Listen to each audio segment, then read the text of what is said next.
Nation. Good evening. It is so great to be back with you. It feels like being at home. I want to thank you so much, and all I have to say is I'll meet you in St. Louis after I get the nomination. You know, this is quite an evening because today, and I think before we start, I want to acknowledge that it's a sad thing that 4 Marines were killed today in Chattanooga, Tennessee. And we don't know all of the background. We'll find that out over a few days, but it's a reminder yet again that every single day in the United States, 88 Americans lose their lives at the end of a gun. And I think if we were to observe another moment of silence in addition to these 4 Marines, we would have to observe that for Trayvon Martin and for Eric Garner and Michael Brown and Walter Scott and Tanisha Anderson and Tamir Rice and Freddie Gray and so many countless other Americans who, men, women, children, whose lives have been lost to gun violence, and sometimes even at the hands of law enforcement. It would have to be a moment of silence that we would observe for Newtown and Aurora and Ferguson and Baltimore and the senseless massacre in Charleston and all across the country, and now Chattanooga, Tennessee. It would be a moment of silence for every police officer who's killed in the line of duty and their families as well, families that worry every night about whether their loved one is going to come home. I don't know about you, but I'm tired of just observing a moment of silence.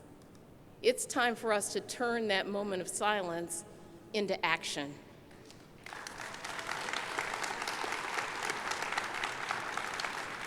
You know, it sometimes seems like the people who, and all of us who are seeking justice in a system that is really unjust, that we're on different sides of an issue, and it turns out that all of our hopes and our dreams and our aspirations for our communities are the same everywhere. It's for a safe home and a safe neighborhood, a good school, a decent job, and really an end to the gun violence that's all across our streets.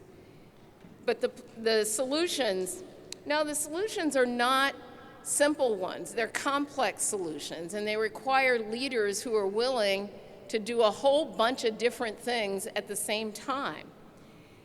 At the end of the day, what is going to define us is whether we're able to take these solutions and make a difference for our communities. We heard some of that here on this stage this evening. But for so long, we have watched, whether it is in the Mississippi Delta or it's in the hills of Kentucky or the streets of Baltimore and Chicago, here in Arizona, New Mexico, they look and feel like the developing world. They feel like the places that we give foreign aid to because we have so disinvested in so many of our communities, and not to connect the violence on our street to what is happening in our communities, and the disinvestment in those communities would be a really big mistake. I mean, let's think about families. They're in decaying places where the jobs have gone someplace else, and they're in rural America and they're in urban America. And they're men and women and children who feel forgotten because they are forgotten. It's harder for them to find jobs. It's harder to feed their families. It's really just harder to make ends meet. You know, I was visiting some schools, and some of the schools are places where we're expecting our young people to get a 21st century education to compete in a 21st century economy, but they're going to school in mid-20th century schools. And they're reading from books that were in school when I was in school. And let me tell you, that was a long time ago. You know, we've had, and we've heard about it, decades of unemployment and chronic underemployment and stagnant and low minimum wages that we haven't been able to raise. And you know what? In 2015, it's kind of like a sexist, crooked caste system that makes it okay for a black woman to make 70 cents on the dollar, and for a Latina to make 58 cents on the dollar. You know what that means? That means that we are working a third to a half of the year for free. Can you imagine that? And yet it's okay. And then there are some people who are saying, even Democrats, who are saying, well, in addition to you having low wages and not being paid what you're worth, we want to cut Social Security. When at the end of our lives, at the end of black lives, guess what? The only thing that we have is Social Security. And so we can't afford that either. In fact, this is a time we need to talk about raising Social Security benefits, raising wages.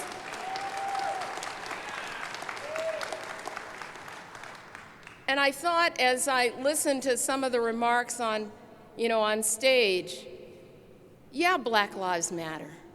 But you know what? We have a justice system that has always, really from the beginning of this country, been stacked against black men and minority men. It just has. I mean, and whether you're talking about 1776 or 1860 or Jim Crow or the new Jim Crow, it's a deck that's been stacked against our black men. Let's face it. So I'm a mom of a young black man. And I know that if you are young and black in America, you're twice as likely to get arrested as your white counterparts. If you're between the ages of 20 to 24, most young kids, to the extent that they, die in car accidents, but not for black men. Black men die of gun violence in that same age group. It is a fact that black men, young black men, are 21 times more likely than young white men to be shot to death by a police officer. 21 times more likely. And ignoring this as a problem is not going to make it go away.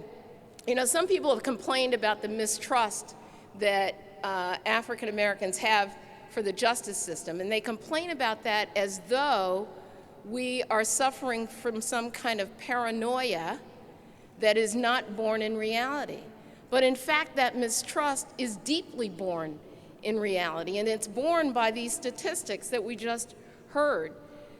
I was in Charleston when the president delivered the eulogy for Senator Pinckney, and he talked about this horrific and terrorist attack that took 9 lives in Charleston.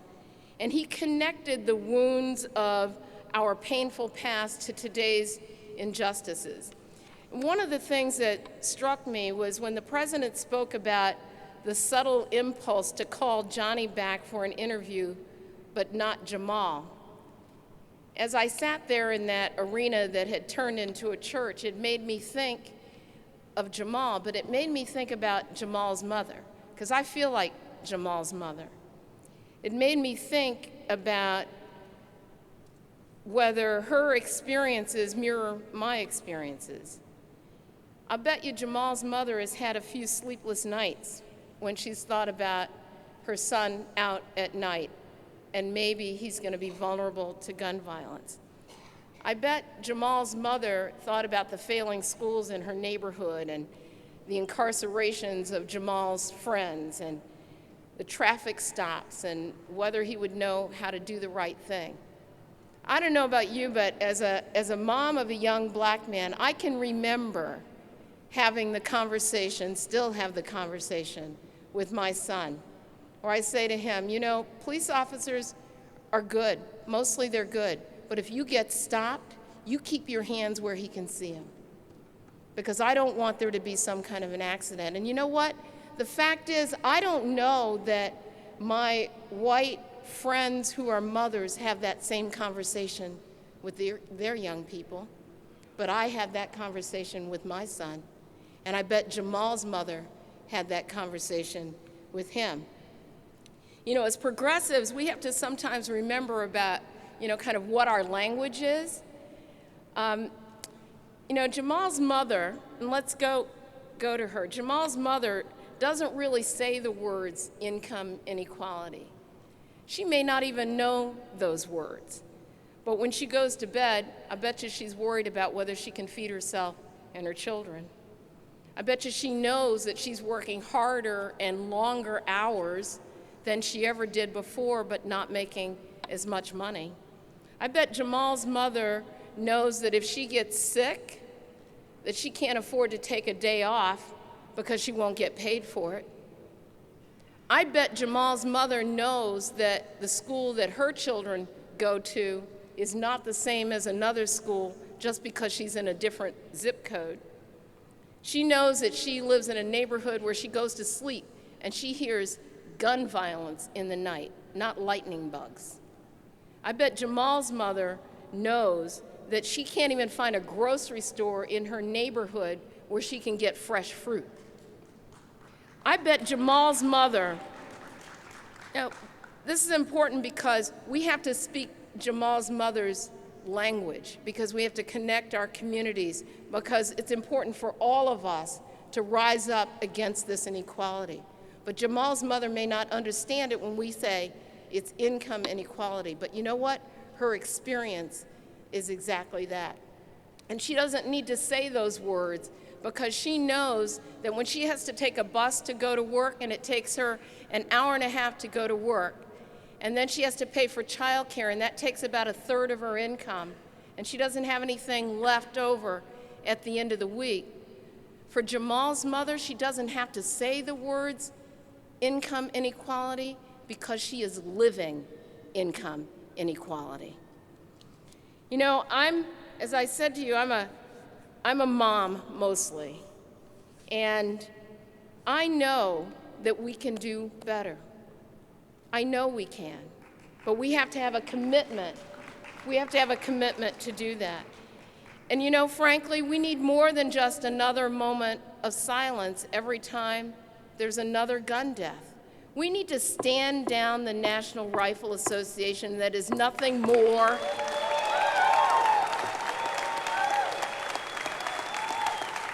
the National Rifle Association, and I'm going to say it out loud because I want them to know that I'm saying it. It is nothing more than a lobby for corporate gun interests that has nothing to do with gun ownership. They want to stand in the way of any kind of regulation. And we have to create the national movement that says that we are tired of losing 88 lives a day to gun violence. And we are going to stand them down together. Now, the NRA wants us to just bow our heads in another moment of silence. But we're going to lift our heads up, and we're going to fight them until they're done with our politics, until they're done with our laws, and until they get these guns out of our communities. But we can't be done there. We're not going to be done there. We're not going to be done because we know that we also have the challenge of creating the good jobs that have left American cities because our manufacturing has left. We know that we have the challenge of raising wages because wages have been stagnant for 20 years. We know that we have to grow our income base and our revenue by having an immigration system that encourages immigrants who contribute to communities, who make sure that they, build businesses and they invest in our communities and they pay taxes and they pay into our revenue stream. That is a kind of an immigration system that America needs to embrace. And we can do that. We can do it. We have to have affordable housing. You know, where I live, what happens is the poor people move far away and the wealthy people stay in the inner core because they can't afford to live there anymore. That has to be reversed. You know, you can't expect somebody who barely makes a living to then take out a loan that's equivalent to what a loan shark would charge, so that they can't afford to take care of themselves and their families. And when I think about what the challenge is, you know what? It is no different than my parents wanted for me. It is no different. It's like, just have a decent job, get paid a decent wage, an occasional day off if you're sick, maybe if you're lucky, a vacation. Your kids get to go to schools where they learn and they can grow up and contribute to the economy. These are really not big asks for the American people. But you know what? As long as the corporate special interests are sucking money out of the system, as long as they're taking their taxes off our shores, as long as they're the ones who control the reins of power, then those kind of dreams can't be achieved for the American people. But you know what? We're actually more than they are. We're more than they are in our numbers, and we're more than they are in our organizing. And we have to take on that challenge for them. You know, some people will ask me when I've said, well, we have to increase Social Security benefits and Medicare benefits. And you know what? The deficit hawks will say, if you do that, how are you going to pay for it? Well, my goodness, pay for it with the billions of dollars that have been sent offshore. Pay for it with the subsidies that you're giving to oil and gas. Pay for it by making sure that everybody who works, even if they make over $118,000 a year, they're paying into the system. We can do this. You know, I don't know about you, but I'm tired. I'm tired of the other guys controlling the game. You know, I heard one of the speakers up here earlier talking about, many of them talking about their voices and the importance of their voices and their perspective in the policy debate. And you know what? Jamal's mother, she's not in Congress. Jamal's mother is not in the United States Senate, but she needs to be. She needs to be, because her voice needs to be heard, her perspective needs to be heard in the halls of Congress. And we have the ability to make that kind of change. I've always believed in citizen activism. I was an organizer when I was, a rabble-rouser. I think I'm still a rabble-rouser in the Congress, but when I was not in the Congress. And so I've always believed in the power of our activism and the power of our voice if we're standing united to make that happen. Citizen activism led to, the Freedom Riders and John Lewis, my colleague, in that March to Freedom. Throughout our history, citizen activism has resulted in great change in this nation. And what we've heard is that there's a need now for a completely different kind of voice. And it's not a voice that's backed by big money. It's not a voice that's backed by special interest. It's our voice that has to be at the governing table. And so I want to issue all of us a challenge, because I have a little challenge going on myself. It's a thing called a Senate race. Happens in April next year.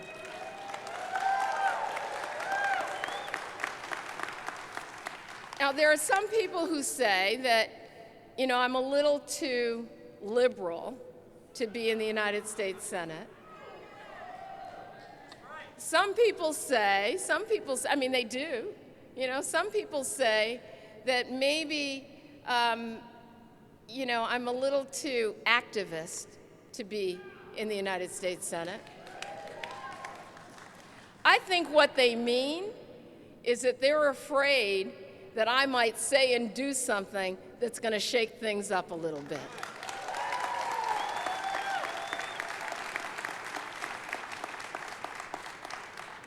And so here we are. We're at this time where, let's just take a look at the halls of power, okay? You got 100 senators, 100 of them, 2 from every state. We should have 102 because there need to be 2 from Washington, D.C. But we have 100 senators. There are 20 women. There's 1 woman of color. There are 2 black men, handful of others. Not a black woman in the United States Senate, not one. Hasn't been one since Carol Moseley Braun was in the Senate 23 years ago. So all I have to say is that people shouldn't be afraid that one black woman, just 1 out of 100, is going to be in the United States Senate. I promise, I'm not going to hurt him too much. I'll challenge him just a little bit. But if you want somebody in the Senate who's going to make sure that the voices of Jamal's mother, the voices of our streets from Baltimore to Ferguson are heard, that the voices of our immigrant communities are represented in the United States Senate, that the voices of progressive public policy are aggregated. Elizabeth Warren needs some partners in the United States Senate. And so you just tell them to just make room for one black woman in the United States Senate. And I will be there, and I will be there for you. The Netroots Nation got me where I am, and you're going to take me over the top. Thank you very much, and God bless you.